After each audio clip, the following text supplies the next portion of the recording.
arriving earlier today. It's the Los Angeles Lakers on the road in this interconference battle. At the Air Canada Center, the Raptors expect to use that home court advantage. And we hope you're watching tonight's NBA broadcast with someone special as we bring you a new year from the hardwood on 2K Sports. Now let's check out our starters for the Los Angeles Lakers. Kobe and Artest are the wingmen. Howe and Bynum filling up the middle. And Fisher. So it's the Lakers now.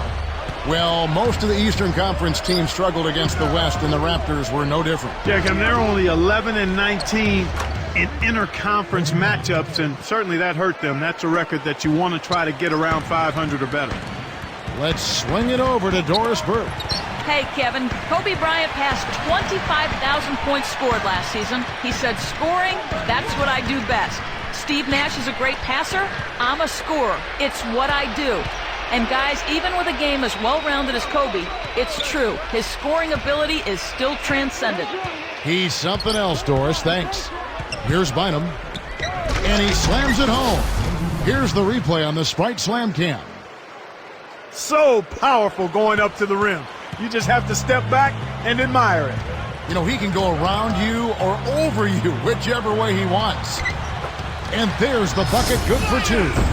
That's really a terrific look inside. Set him up beautifully.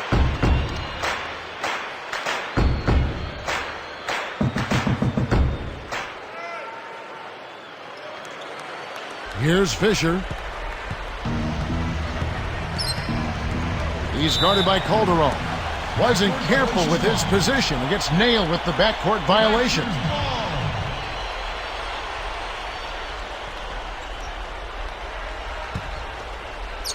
Here is Calderon. Here's Barbosa. Tries to keep it alive.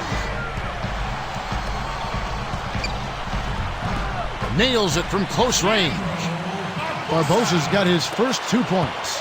No one really contested him at the basket that time, Kevin. He's just too good in there to leave the door open for him. Here's Bynum. And oh, that was close. He draws the foul. He'll shoot 2. Andre Bargnani picks one up. Clark, you think back to what Bynum did in the playoffs last year, and you have to remember he was playing with a slight meniscus tear in his right knee. And I know how painful that can be. I had one of those. I mean, it hurts with every step. But he felt like the pain was manageable.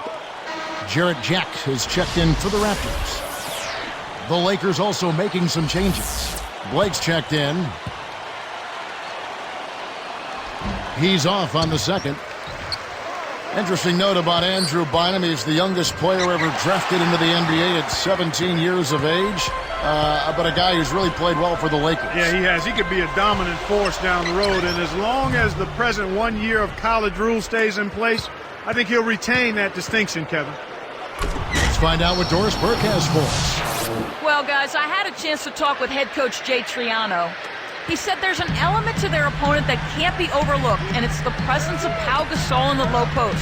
With a hook shot that's nearly unstoppable and the ability to throw it down the moment he gets an inch of space, Coach said, we basically want a guy inside his shirt at all times. Sounds like someone's going to have a tough job to do today, Kevin. Thanks a lot, Doris. And that one misses. But Clark, you have to give credit to the Lakers, too, for really developing Bynum. Without question, Kevin. I mean, he's been able to grow rapidly. That's off as well, so he misses both. The question last year, at least one of the questions was, would the Lakers, Clark, still be as successful with swapping out Artest for Trevor Ariza? And that's a legitimate question because you never know how the dynamics of a team change when you change personnel. Right. So clearly it was something that was going to be a work in progress. It remained to be seen, but I think the play of the Lakers in the postseason kind of answered that. Ron brought an element of toughness and physicality. Now, he can be a little wayward and a little bit of he can be a little wayward with some of his decisions, but typically he overcomes that with his effort and his tenacity and his versatility, I think, at the defensive end of the floor. And an older guy for a younger, promising, rising player like Trevor Ariza. Yeah, and in the context of the makeup of the Lakers team, I felt Phil Jackson and the coaching staff and the organization and his teammates felt that this would be a good added piece, and so far that's proven to be